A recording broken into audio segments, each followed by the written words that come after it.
وعلیکم السلام ورحمۃ اللہ وبرکاتہ۔ شرعی اعتبار سے مہر کی کوئی ایک رقم متعین نہیں ہے، البتہ کم از کم اماؤنٹ متعین ہے، لیکن جو بڑا اماؤنٹ ہے جس کو زیادہ سے زیادہ اماؤنٹ کہتے ہیں وہ متعین نہیں ہے، ٹھیک ہے۔ اگر اس کے لیے لفظ قنطار کا لفظ استعمال ہے، یعنی اگر کسی نے ایک پہاڑ کے برابر بھی حق مہر سونے، ایک پہاڑ کے برابر سونا بھی حق مہر میں دیا ہو تو وہ بھی چلتا ہے۔ تو حق مہر جو ہے وہ شرعی اعتبار سے کم از کم کی تعین تو ہے، لیکن زیادہ سے زیادہ کی تعین نہیں ہے۔ چنانچہ کم از کم جو حق مہر ہے وہ 10 درہم ہے، جو کہ شرعی اعتبار سے آج کے حساب سے دیکھا جائے تو وہ تقریباً کم از کم بھی 7,000 یا 8,000 سے اوپر ہی بنتا ہے۔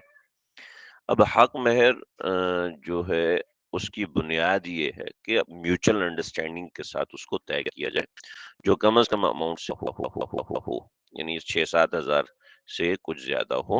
اور اس کے اندر معاملہ یہ ہے کہ ہمارے بزرگوں نے بیان کیا ہے کہ حق مہر کے اندر جتنا زیادہ حق مہر رکھا جائے گا اتنا زیادہ بہتر ہے۔ مولانا فہیم صاحب رحمۃ اللہ تعالی علیہ فرماتے تھے میں ہر 2-3 سال کے بعد اپنی بیوی کو اپنا مہر ادا کرتا ہوں، جو اس زمانے میں انہوں نے 30,000 رکھا تھا، تاکہ میں اپنی خوشی سے اس کا دل خوش ہوتا ہے، اس سے اس کے دل کے اندر جگہ کی زیادتی آتی ہے، محبت میں اضافہ ہوتا ہے۔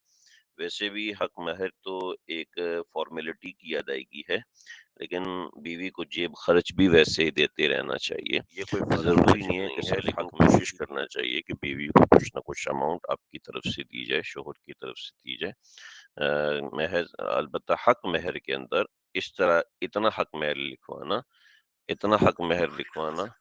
کہ اتنا حق مہر لکھوانا کہ جس کی وجہ سے انسان وہ حق مہر ادا نہ کر سکے، یہ رکھنا جائز نہیں ہے۔